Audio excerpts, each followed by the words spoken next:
बांके बिहारी लाल की जय। भगवान मुस्कुराते रहे और भक्तराज भीष्म पितामह के ऊर्ध्व गति के माध्यम से ब्रह्म ग्रंथ को पार करके वो प्राण निकले, वो दिव्य प्रकाश निकला और भगवान के ही शरीर में समाहित हो गया। बोले भक्तराज भीष्म पितामह की, बोले बांके बिहारी लाल की। इसके बाद में भगवान अर्जुन के साथ में द्वारिका जाते हैं। द्वारिका में भगवान का दिव्य स्वागत होता है। इधर परीक्षित का जन्म होता है और विदुर जी महाराज जो युद्ध के समय में तीर्थ यात्रा के लिए चले गए थे, वो वापस लौट करके आते हैं। आज धृतराष्ट्र और गांधारी पांडवों के साथ में रह गए और पांडवों के मन में लेस मात्र भी, किंचित मात्र भी कोई छल नहीं, कोई कपट नहीं, कोई द्वेष नहीं, मानो अपने ही माता पिता हो इस प्रकार से सेवा कर रहे हैं। लेकिन आज विदुर जी ने धृतराष्ट्र और गांधारी को अपशब्द कहे, कड़वे शब्द कहे। बोले जिनको तुमने इतने दुख दिए, जिनके साथ तुमने जीवन भर न्याय नहीं किया, अब उनकी मोह ममता में फंस करके तुम अपना जीवन व्यर्थ कर रहे हो। ये जो थोड़ी तुम्हारी आयु बची है, तुम बूढ़े तो हो गए, लेकिन अभी भी तुम सुख सुविधाओं में लिपटे हुए हो, तुम्हें राजकार्य के साथ चपके हुए हो, तुम्हें शर्म नहीं आती कब उद्धार करोगे? इतना सब कुछ देख लिया, फिर भी नहीं तुम सुधर रहे, भजन नहीं कर रहे भाई ना। जैसे आज विदुर ने ज्ञान दिया, समझाया, उन्हें समझ में आ गई। कहने लगे विदुर, अगर हम युधिष्ठिर से कहेंगे कि हम वन जाना चाहते हैं, क्योंकि हम अंधे हैं ना, तो कभी भी युधिष्ठिर हमें वन नहीं जाने देंगे, गांधारी को भी नहीं जाने देंगे। वो तो माता और पिता के समान समझते हैं। तो विदुर ने कहा तुम रात्रि में ही क्यों ना निकल जाओ। तो रात्रि के समय विदुर के कहने पर धृतराष्ट्र और गांधारी रात के अंधेरे में छिपके छिपाते नगर से दूर चले गए, जंगल में चले गए और जा करके वहां पर उन्होंने भगवान का भजन करके अपना आत्मोद्धार किया, महाप्रयाण किया उन्होंने। इधर अर्जुन जब वापस आते हैं तो अर्जुन का मुख मलिन है। युधिष्ठिर महाराज सभा में बैठते हैं, कहते अर्जुन क्या हुआ, तुम्हारा मुख कैसे मलिन है? अर्जुन रोते हुए पूरा वृत्तांत बताता है कि जिन प्रभु ने मेरी पग पग पर रक्षा की, आज वो इस धराधाम को छोड़ करके चले गए और उन्होंने एक सेवा दी थी कि मेरे कुछ इन गोपियों को, इन स्त्रियों को तुम इंद्रप्रस्थ लेकर के जाओ, इनकी रक्षा करना, इनकी भोजन की व्यवस्था करना। लेकिन मैं उनको लेकर के आ रहा था, भैया युधिष्ठिर, रास्ते में कोल भीलों ने उनका अपहरण कर लिया मेरे सामने। मेरा यह धनुष बाण किसी काम का नहीं रहा, अब मेरे पास कोई शक्ति नहीं बची है। युधिष्ठिर महाराज के कानों में जैसे ये शब्द पहुंचे कि भगवान इस धराधाम को छोड़ करके चले गए हैं, युधिष्ठिर खड़े हो गए गद्दी से, गद्दी को प्रणाम किया। बोले अब हमारा इस संसार में क्या काम है? अगर जिनके जीवन से गोविंद चले जाए, परमात्मा चले जाए, अब हम भी महाप्रयाण के लिए चलते हैं। और इधर कहते हैं परीक्षित को राजा बना करके और ये महाप्रयाण की ओर चल देते हैं।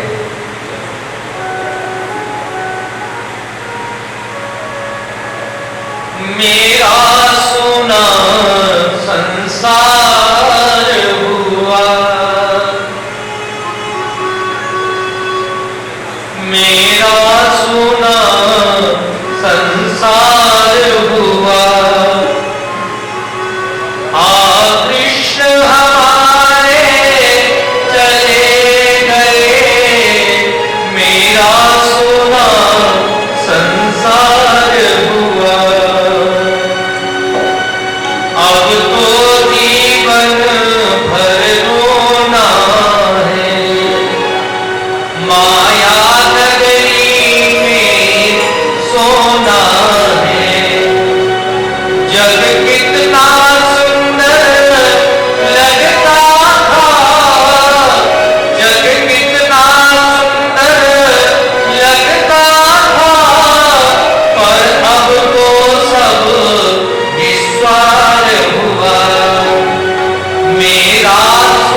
हिमाचल के उन बर्फीली चोटियों में जाकर के एक एक करके पांचों पांडवों ने अपना महाप्रयाण किया, शरीर को छोड़ा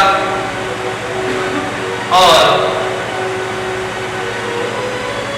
कहते हैं इधर परीक्षित जब राजा बने तो परीक्षित का विवाह हुआ, उत्तर की पुत्री इरावती के साथ में विवाह हुआ, जन्मेजय आदि 4 पुत्र प्राप्त हुए और परीक्षित बहुत अच्छे राजा थे, धार्मिक राजा थे, पूरी प्रजा हमेशा प्रसन्न रहती थी, सब ऋषि मुनि सब आनंदित रहते थे, कहीं जुआ नहीं खेला जाता था, कहीं चोरी नहीं होती थी, कहीं मदिरा पान नहीं होता था, कोई वैश्यालय नहीं थे, बहुत अच्छा पालन करते थे, सबको सब सुविधाएं दे रहे थे, सबका ध्यान रखते थे, पुत्रवत व्यवहार करते थे।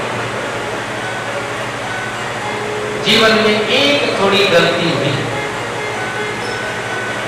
और वो भगवान की इच्छा थी, मनुष्य धरती से जाना था, उनके माध्यम से ज्ञान प्रकट करना होगा। आज प्रज्ञा करने के लिए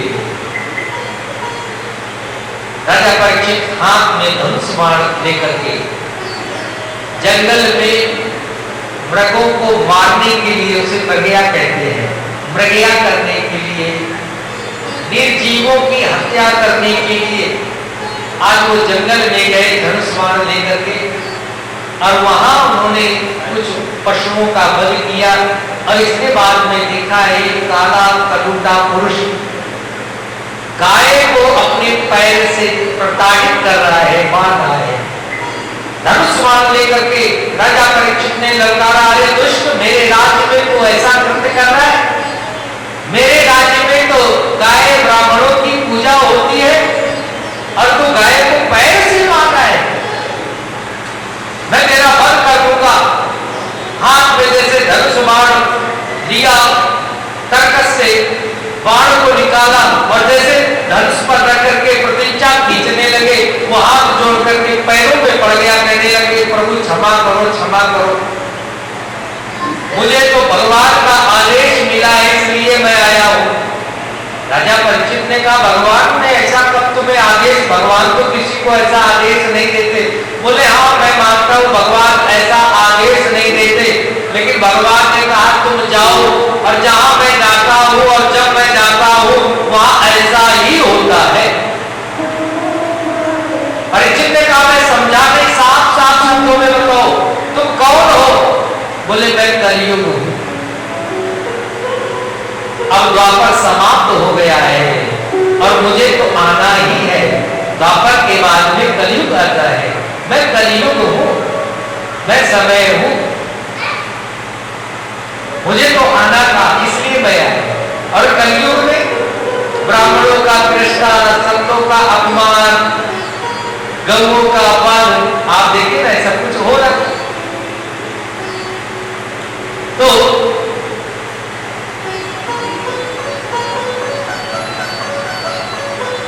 राजा परीक्षित ने कहा तुम मेरे राज्य से बाहर चले जाओ, अगर तुम अपने प्राणों को जीवित रखना चाहते हो।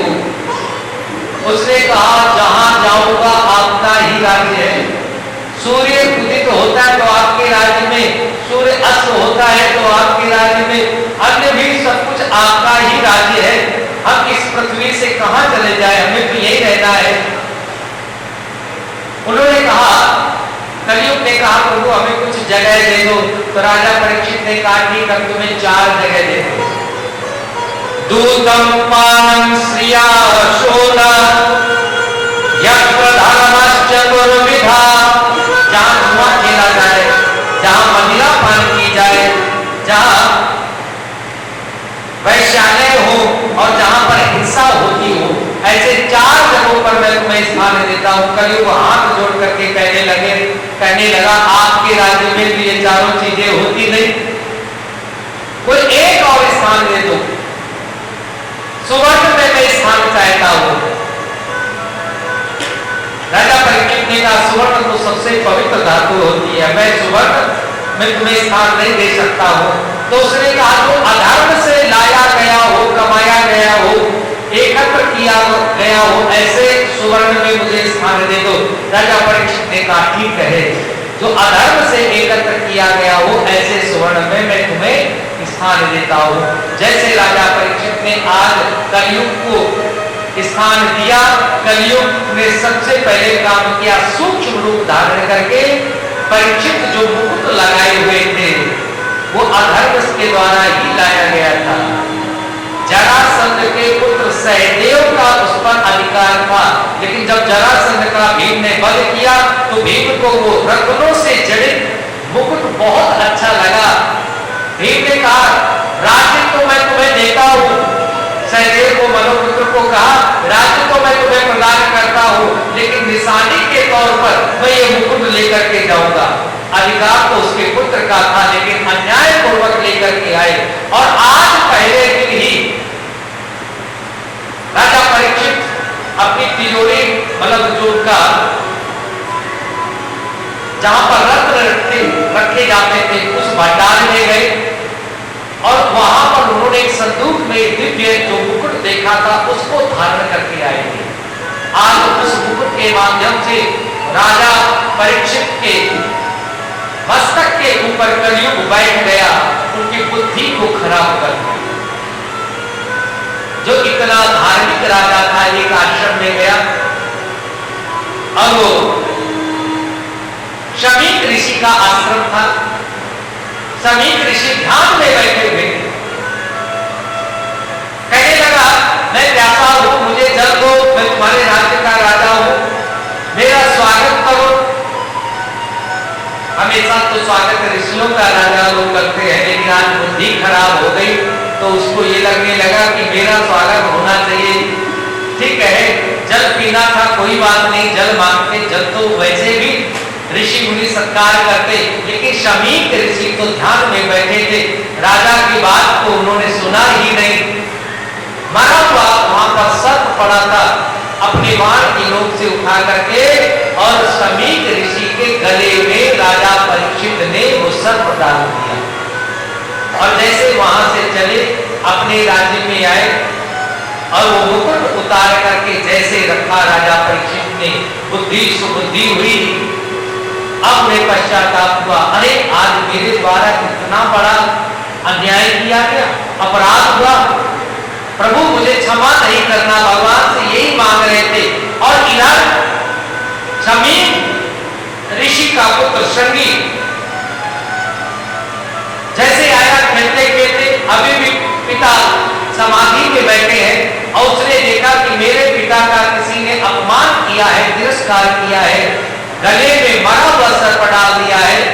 उस ब्राह्मण बालक ने, तपस्वी था, ज्ञानी था, ध्यानी था, आंख में जल लेकर के संकल्प किया कि आज के 7वें दिन जिसने मेरे पिता के गले में मरा हुआ सर्प डाला है उसको आज के 7वें दिन तक्षक नाग दंश कर ले और उसकी भी मृत्यु हो जाएगी। इधर श्राप दिया, कुछ क्षण के बाद में शमीक ऋषि की समाधि टूटी और जब शमीक ऋषि को पता चला तो बड़ा पश्चाताप हुआ।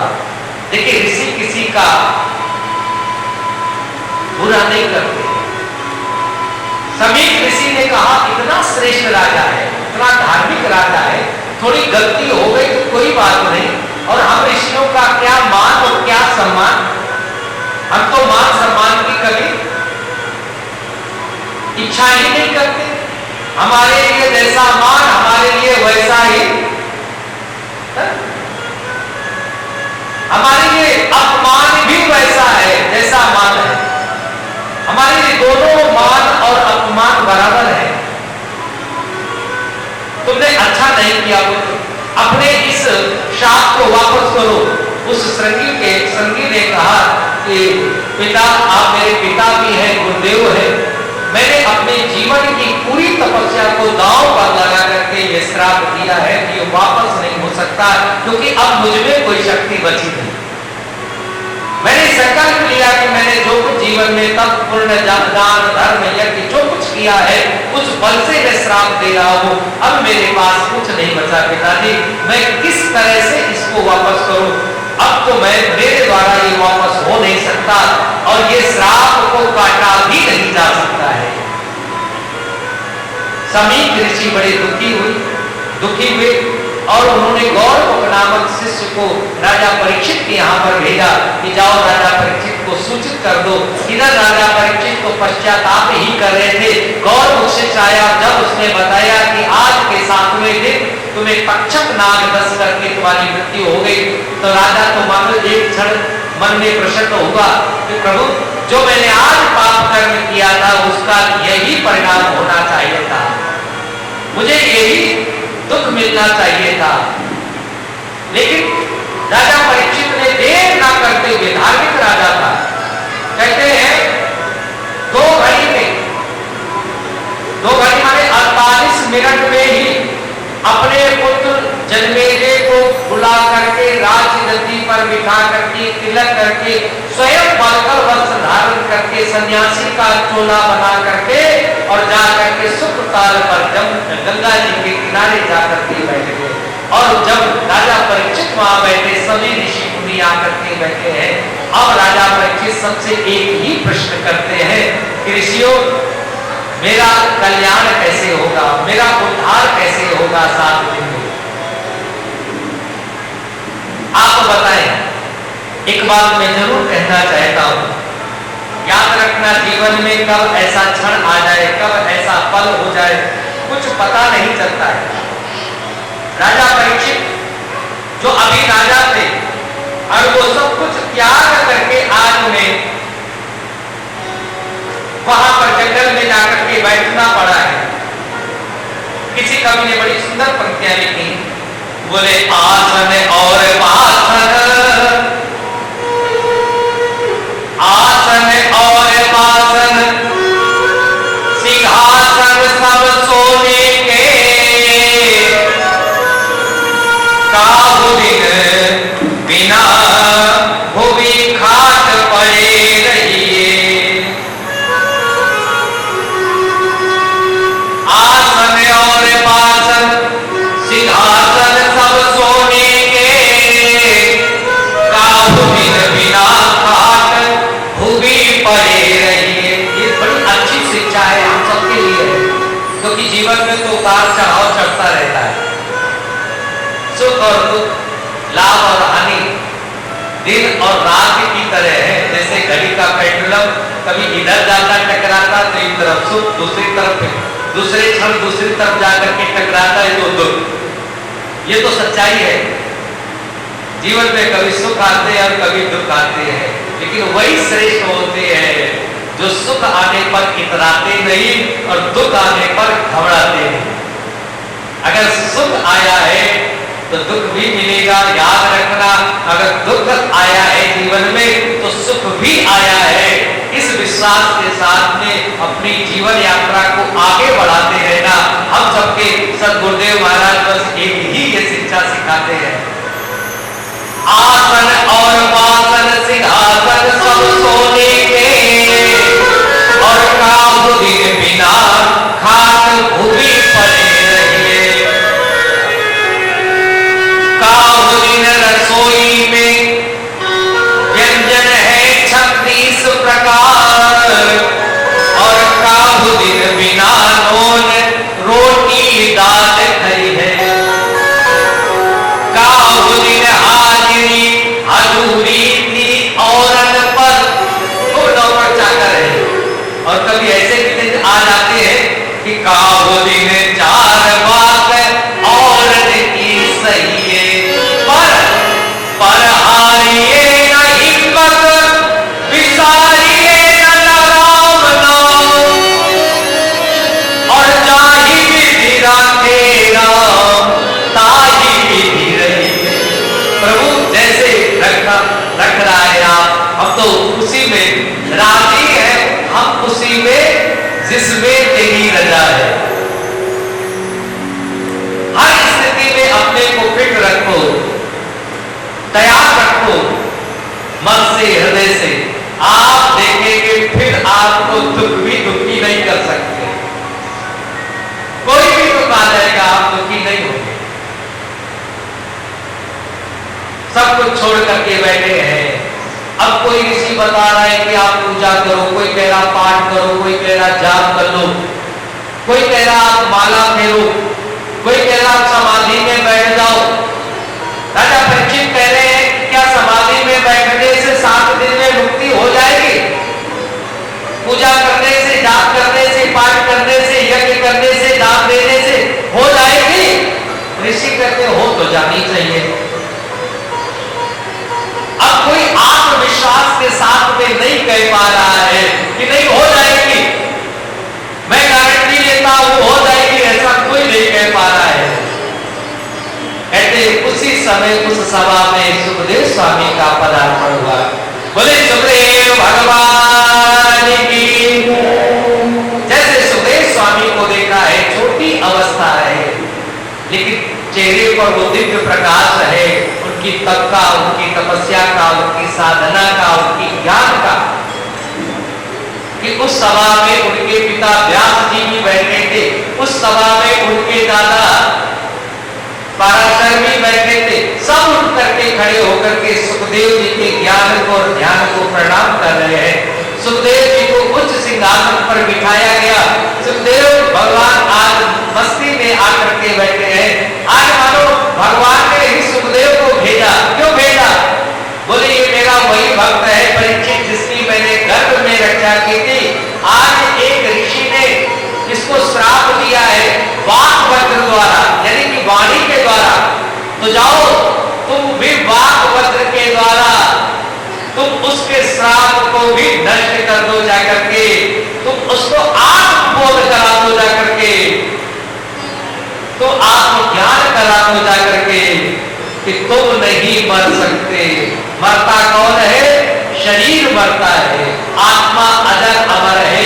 बस इसी बात का तुम बोध करा दो। एक बात मैं जरूर कहना चाहता हूं, ध्यान से सुनना। मुक्ति ना कुछ लेने की, ना कुछ देने की, ना कुछ खाने की, ना पीने की, ना ओढ़ने की, ना बिछाने की कोई चीज नहीं है। मुक्ति क्या है? दृढ़ पूर्वक हृदय में ये निश्चित हो जाए कि हम आत्मा हैं, हम शरीर नहीं है। नहीं देह में, नहीं देह मेरा, मैं देह नहीं हूं, ये शरीर मेरा नहीं है। नहीं देह में, नहीं देह मेरा, शुद्ध हो मैं मुक्त हो, कूटस्थ हो निःशब्द हो, नहीं देह से संबद्ध हो।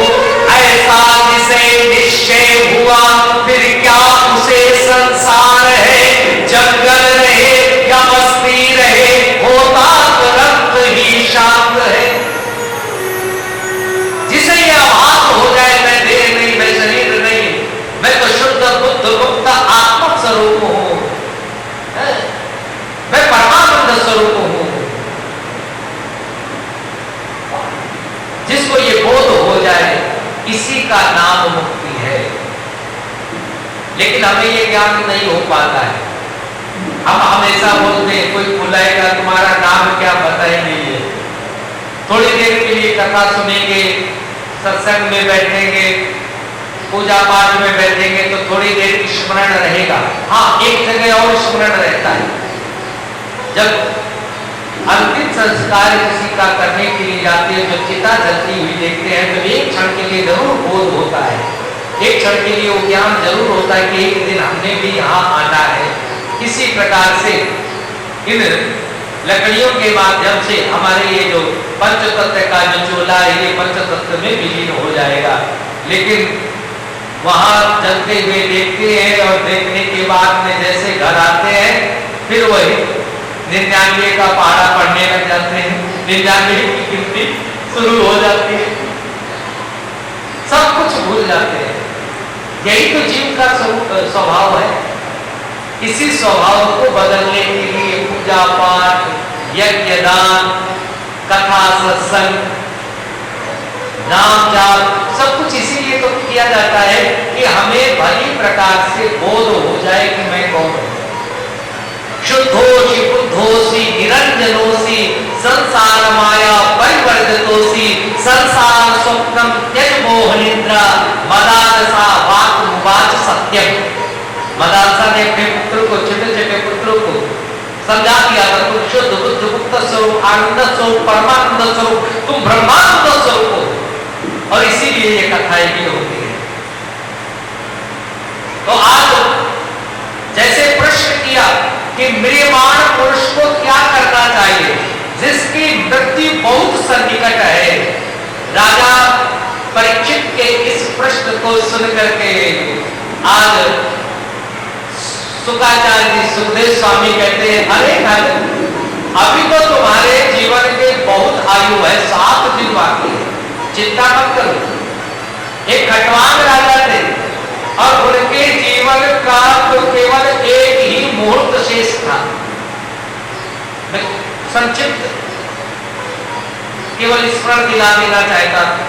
ये खटवांग राजा सूर्यवंशी राजा थे, देवताओं की सहायता करने के लिए देवासुर संग्राम में गए थे, दैत्यों का विनाश किया। इंद्र ने अपने आगे सिंहासन पर खटवांग राजा को बिठाया, बहुत सुंदर सत्कार किया। अब वहां सुंदर सुंदर नृत्य गान कीर्तन होने लगा। कब समय निकल गया खटवांग राजा को पता ही नहीं चला। एक दिन खटवांग राजा ने कहा कि अब तो मैं जाना चाहता हूं वापस अयोध्या में, लेकिन एक बात मैं जानना चाहता हूं, मेरी आयु कितनी? इंद्र ने कहा कि मैं आपको सुंदर सुंदर उपहार देना चाहता हूं। उन्होंने कहा नहीं, मैं तुम्हारी सहायता करने के लिए आया था, तुम मुझे क्या उपहार दोगे? हाँ, एक बात करो, तुम्हारे यहाँ चित्रगुप्त बैठे हैं, इनसे कहो कि जरा मेरी वही खाता खोल करके देख ले कि मेरी आयु कितनी बची है शेष। चित्रगुप्त ने बताया कि केवल एक मुहूर्त यानी कि 48 मिनट केवल तुम्हारे जीवन के शेष बचे हैं, संपूर्ण आयु तुम्हारी निकल गई। खटवांग राजा ने एक घड़ी में, है ना, 24 मिनट में सब कुछ मन से छोड़ दिया, क्योंकि मन के हारे हार है और मन के जीते जीते। मन से सब कुछ छोड़ दिया, राज्य में अपने आए, अपने पुत्र को राज्याभिषेक कर दिया, मन से सब कुछ छोड़ करके, और एक घड़ी यानी कि 24 मिनट केवल भगवान का ऐसा ध्यान लगाया, ऐसी भक्ति की, ऐसा मन जोड़ लिया परमात्मा से कि एक ही घड़ी में खटवांग राजा को भगवत प्राप्ति हो गई, उनका उद्धार हो गया, आत्म कल्याण हो गया। तो मानो आज सुखदेव स्वामी कहते हैं, अरे तुम्हारे जीवन के तो अभी 7 दिन बाकी है, चिंता मत करो, जो बीत गए वो बीत गए, उनकी चिंता छोड़ दो। राजन 2 प्रकार की मुक्ति कही गई, एक सत्यो मुक्ति और एक क्रम मुक्ति। अब ध्यान से सुनना, यहां पर भागवत के 6 प्रश्न अब शुरू होते हैं और ये 6 प्रश्नों में ही पूरे भागवत ये मूल प्रश्न है। ध्यान से सुनना, सनकादिक ऋषियों द्वारा प्रश्न किया गया और सूत जी कह रहे हैं, इधर राजा परीक्षित के द्वारा पूछा गया और शुक्राचार्य जी कह रहे हैं कि किम श्रेय, भगवान का जन्म लेने का श्रेय किसके लिए? पहला प्रश्न। शास्त्र सारः, शास्त्रों का सार क्या है? दूसरा प्रश्न। कह अवतार प्रयोजन, भगवान के जन्म का प्रयोजन क्या है? ये तीसरा प्रश्न। और किम कार्यम, कर्म कौन कौन से होते हैं? और के अवतारस्य, भगवान के कौन कौन अवतार हुए ये भी मैं जानना चाहता हूं। और धर्म किम शरणम गतः, जब भगवान स्वधाम को चले गए फिर धर्म किसकी शरण ले गया? इन्हीं 7 प्रश्नों में पूरी भागवत समाहित है। लेकिन जगह जगह पर प्रश्न तो किए जाएंगे और उनका उत्तर ही दिया जाएगा, लेकिन मूल यही 7 प्रश्न है। सुखदेव स्वामी राजा परीक्षित को समझाते हुए कहते हैं सद्यो मुक्ति और क्रम मुक्ति। देखिए सद्यो मुक्ति क्रम मुक्ति क्या है? सद्यो मुक्ति है जो सिद्ध साधक लोग होते हैं, वो आसन पर, एक आसन पर बैठ करके एड़ी से अपने गुदा भाग को दबा करके क्रम से सभी चक्रों का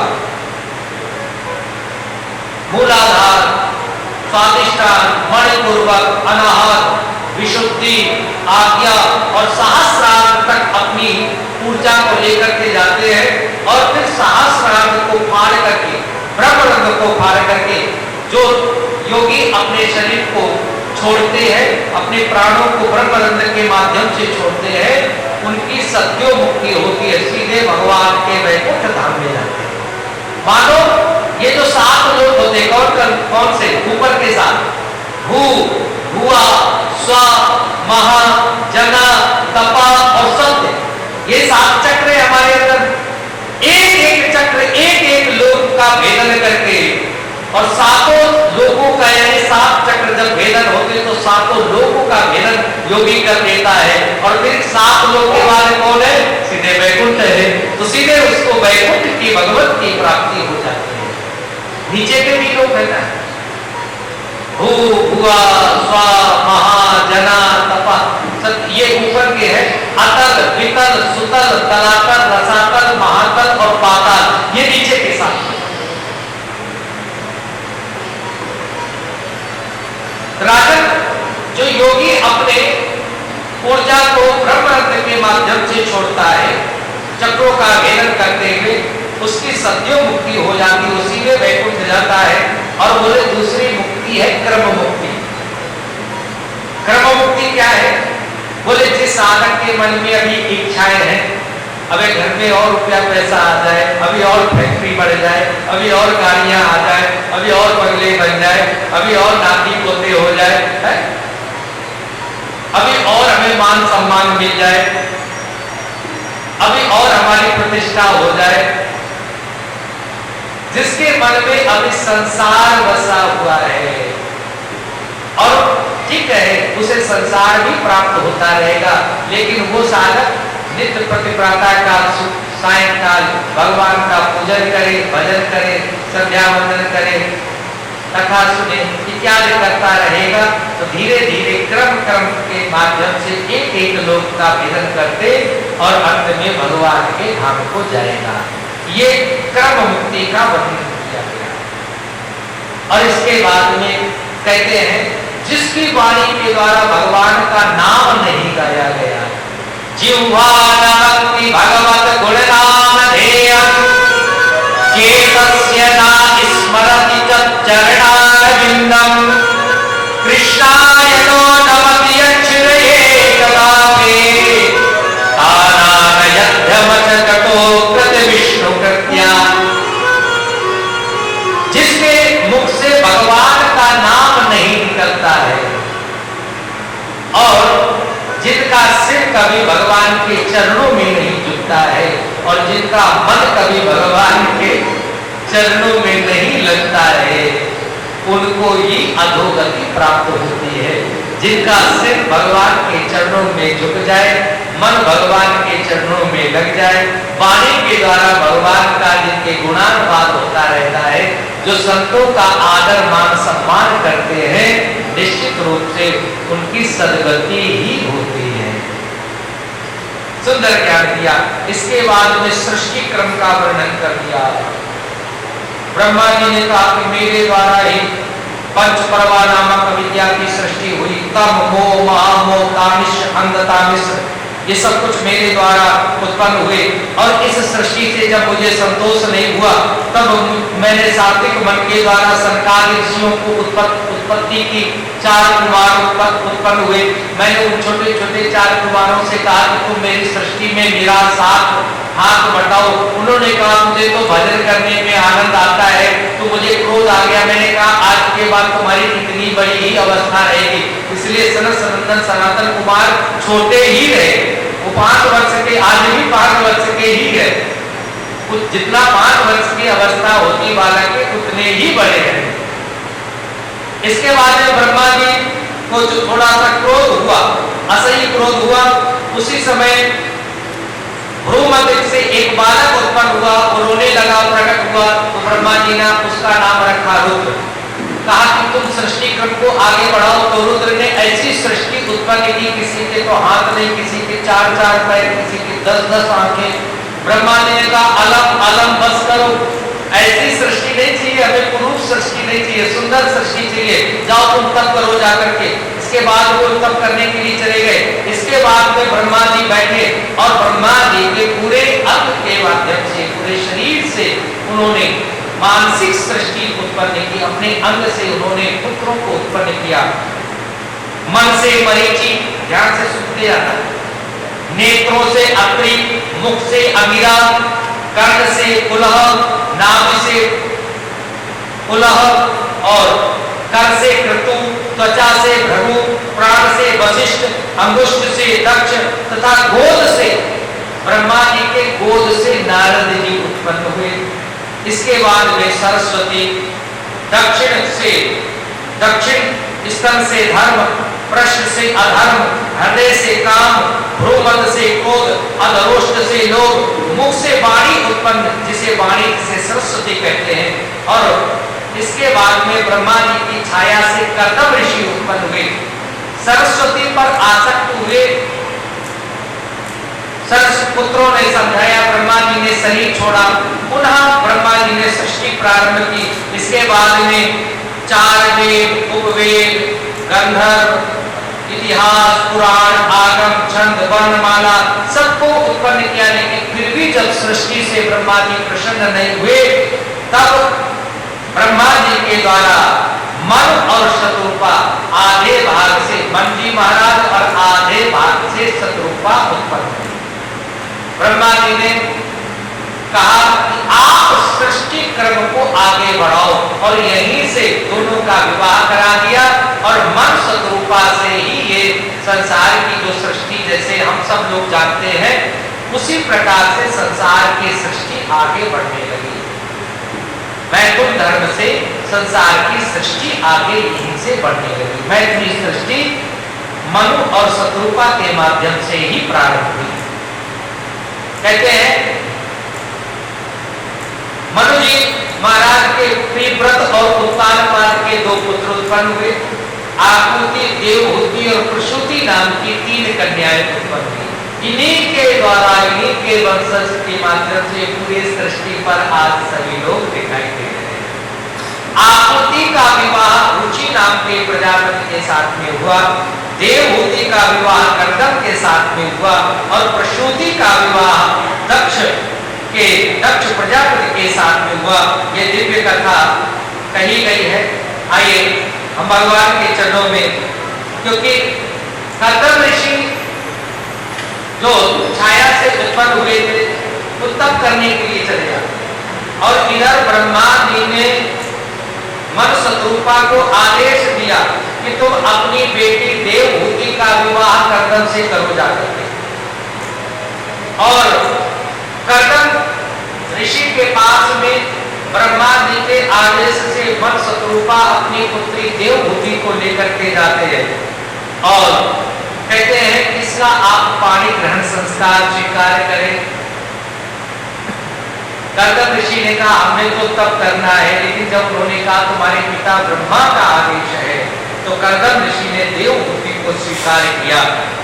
आइए, और देवहूति और कर्दम के माध्यम से ही 9 पुत्री उत्पन्न हुई, जिनमें से एक पुत्री अनसुईया थी, और जो अत्रि को ब्याही गई, और उनके ही माध्यम से आप देखिए ना, भगवान तीनों देवता अनसुईया के यहाँ पर बालक बन करके आए। पहले तो ऋषि बन करके आए, लेकिन अनसुईया ने अपनी तपस्या से, अपने पातिव्रत धर्म से उन तीनों देवों को जो ऋषि के वेश धारण करके आए थे, उनको बालक बना दिया। ऐसी दिव्य 9 कन्याएं उत्पन्न हुई, और अब एक पुत्र उत्पन्न हुआ, और उस पुत्र का नाम है कपिल। बोले कपिल भगवान की। ये अंसा बता है। इधर कर्दम जी तप के लिए चले जाते हैं, और देवहूति माता कपिल से ज्ञान मांग रही है, क्योंकि देवहूति ने कपिल को पहचान दिया कि ये कोई मेरा साधारण बालक नहीं है, ये तो भगवान का अंश अवतार है। आइए हम सब लोग एक भजन के माध्यम से, जो महाराज जी का भजन है, हे ज्ञान रूप भगवान, जैसे मां देवहूति ने कपिल से ज्ञान की याचना की, इसी प्रकार से हम लोग भी परमात्मा से याचना करें कि प्रभु हमारे मन में भी आप ज्ञान प्रदान करें।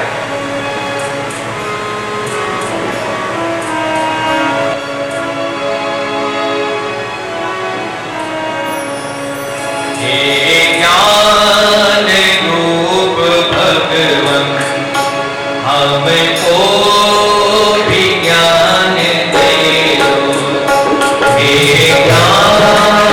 Oh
प्रदान करेगी। नहीं ज्ञानेन सदृशम पवित्रम इह विद्यते। इस संसार में ज्ञान के समान पवित्र कुछ संसार में और कुछ है नहीं, क्योंकि ज्ञान ही हमें परमात्मा का दर्शन कराता है। ज्ञान मात्र और ज्ञान कैसे प्राप्त होगा, उसके लिए साधन बताया गया है धर्मशास्त्रों में। विनु सत्संग न हरि कृपा तेहि विनु प्रवहि न राम कृपा विनु सब हो जीवन लह विश्राम। विनु सत्संग न हरि कृपा, बिना सत्संग के परमात्मा की कृपा मिलने वाली नहीं। आज मैया भी सत्संग करने के लिए बैठी है, ज्ञान मांग रही है। कपिल भगवान कहने लगे माता, जिस दिन तुम्हें पता चल जाएगा आत्मनि अधि, तुम्हारे आत्मनि अधि मतलब तुम्हारे शरीर के अंदर, तुम्हारे अपने अंदर क्या है, क्योंकि यत् पिंडे तत् ब्रह्मांडे, यत् पिंडे तत् ब्रह्मांडे, जो तुम्हारे शरीर के अंदर है, जो तुम्हारे शरीर में है, वही पूरे ब्रह्मांड में है। भाई शरीर में कौन 5 तत्व है कि नहीं है? पृथ्वी, जल, तेज, वायु, आकाश। और इनसे भिन्न आप बताएं कौन सा तत्व होता है?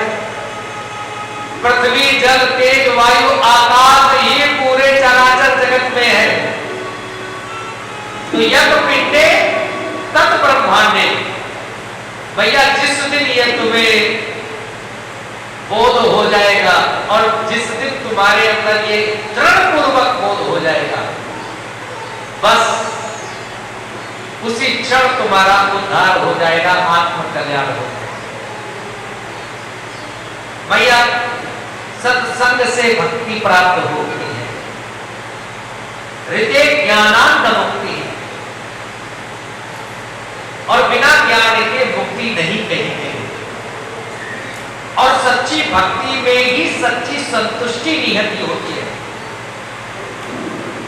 इसलिए भक्ति प्रसिद्धा भव मोक्षणाय नान्यस्तथा साधनमस्ति किंचित्। भक्ति ही केवल एक वो साधन है जिसके द्वारा मुक्ति प्राप्त की जा सकती है। ज्ञान ही वो एक साधन है जिसके द्वारा मुक्ति प्राप्त की जा सकती है। भक्त्या माम जानन्ति ज्ञावान यस्यामि तत्त्वतः। गीता में भगवान कहते हैं, मुझे अगर कोई तत्व से जान सकता है तो केवल मेरा भक्त ही जान सकता है। कोई ज्ञानी मेरा भक्त ही मुझे तत्व से जान सकता है।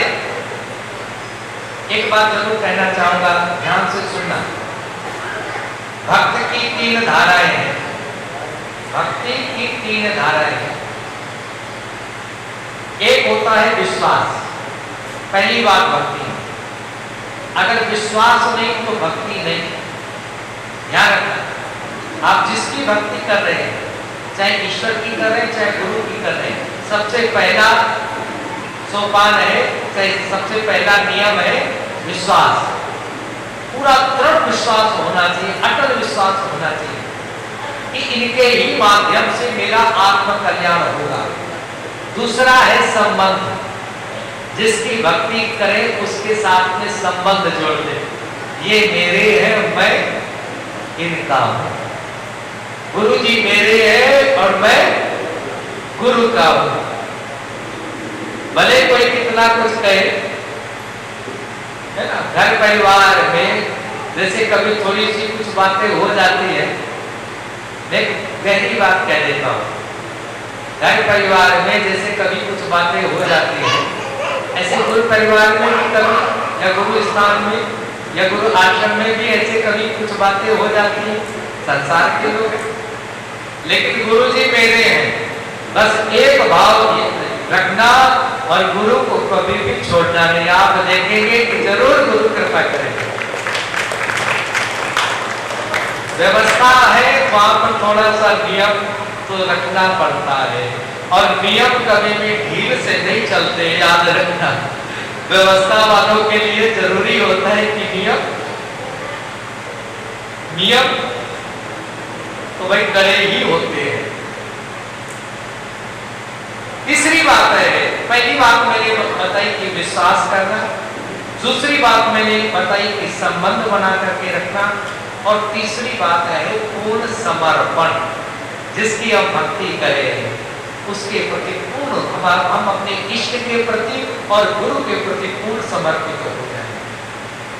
सताम संजोहि भैषजम, जैसे सत्संग से ही कुसंग मिटता है, याद रखना, सत्संग से ही कुसंग समाप्त होता है। जैसे विषस्य विषमौषधम, विष के द्वारा विष को समाप्त किया जाता है। अगर पैर में कांटा लग जाता है, दूसरे कांटे से उस कांटे को निकाला जाता है। कंटके नैव कंटकम, कांटे से कांटे को निकाला जाता है। उसी प्रकार से अगर जीवन में कुसंग आ जाता है तो उसको विनाश करने के लिए सत्संग ही करना पड़ता है, और कोई साधन नहीं। बिनु सत्संग न हरि कथा, तेहि बिनु द्रवहि न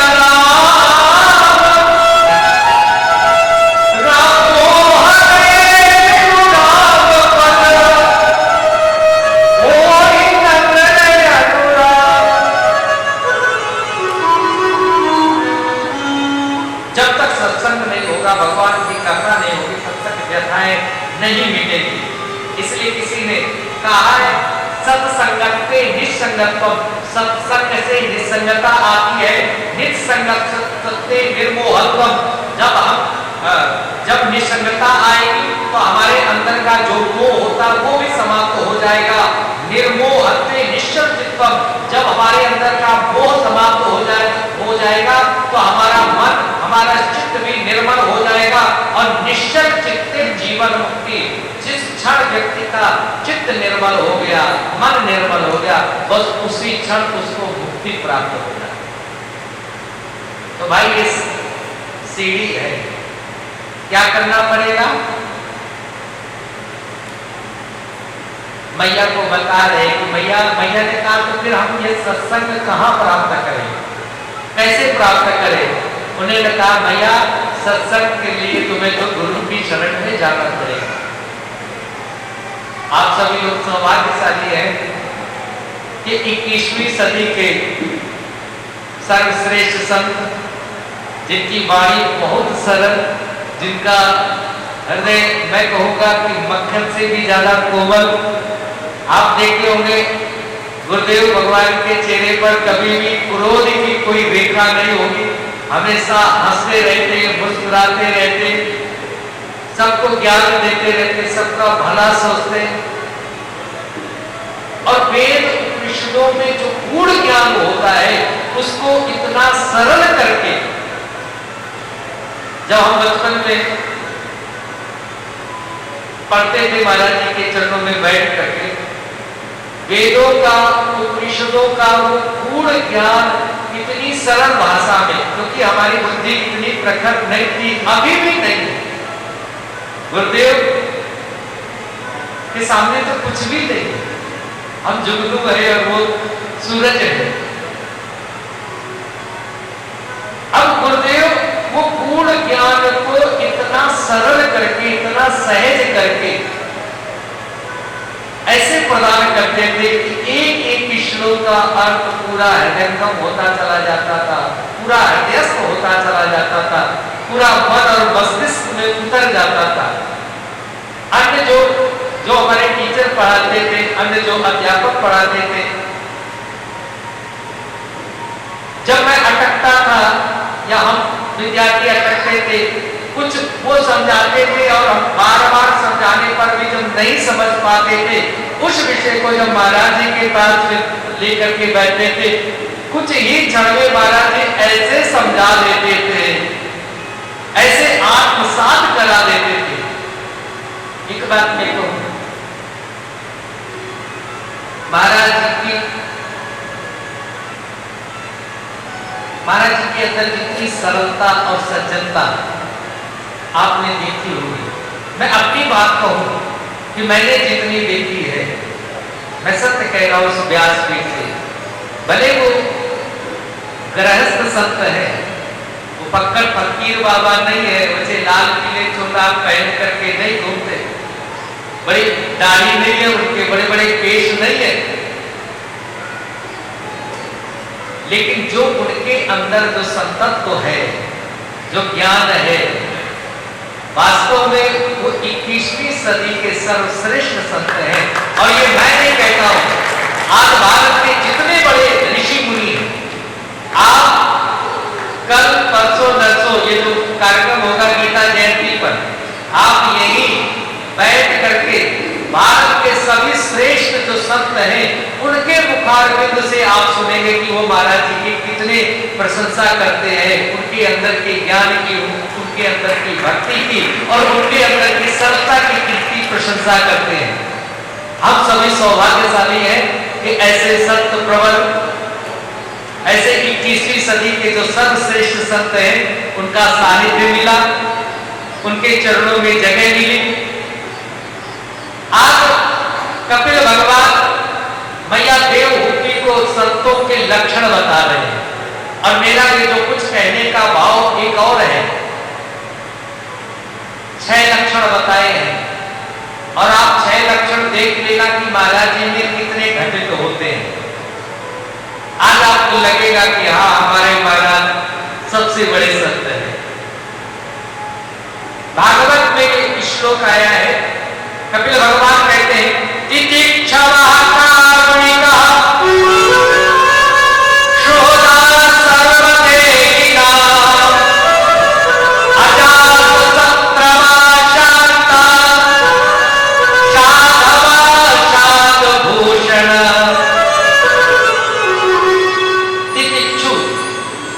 तितिक्षु कहते हैं सहनं सर्व दुःखानां अप्रतिकार पूर्वकं तितिक्षवा निगम्यते, जो सभी प्रकार के दुखों को सहज ही स्वीकार कर ले, सरलता के साथ में स्वीकार कर ले और दुखी ना हो। कितने आश्रम है, कितनी संस्थाएं हैं अपने विश्व जागृति मिशन की, लगभग 83 संस्थाएं देश विदेश में हैं। बहुत विशाल परिवार है विश्व जागृति मिशन। आप देखेंगे तो मुंबई में इतने हजार सेवक हैं, कितने हजार गुरु भक्त हैं महाराज जी के, और महाराज जी को मानता कौन नहीं है तो ये कहना मुश्किल होगा, क्योंकि मैं जिससे भी मिला हुआ आज तक, मैंने उनसे अगर एक प्रश्न पूछा है कि आप टीवी पर संतों की वाणी सुनते हैं, सत्संग सुनते हैं, तो उन्होंने कहा हाँ। हमने कहा फिर आप परम पूज्य श्री सुधांशु जी महाराज जी को जरूर सुनते होंगे। बोले उनको तो बिना सुने तो रह नहीं सकते, उनको मैं जरूर सुनता हूं। तो एक बात मैं जरूर कहना चाहता हूं, महाराज जी इतने सरल हैं, इतने सहज हैं, तितिक्षवा सभी प्रकार की। मैं कह रहा था इतनी संस्थाएं, कभी ऊंचा नीचा होता रहता है, कभी कुछ रुकावटें, बाधाएं, कोई परेशानियां, हर छोटे से एक घर में कुछ ना कुछ चलता रहता है। तो संस्थाओं में कुछ दुष्ट लोग, आसपास के लोग होते हैं, सब जगह होते हैं, लेकिन फिर भी महाराज जी के चेहरे की कभी भी मुस्कुराहट गायब नहीं हुई, एक रस में रहते हैं। यही संत का पहला लक्षण है।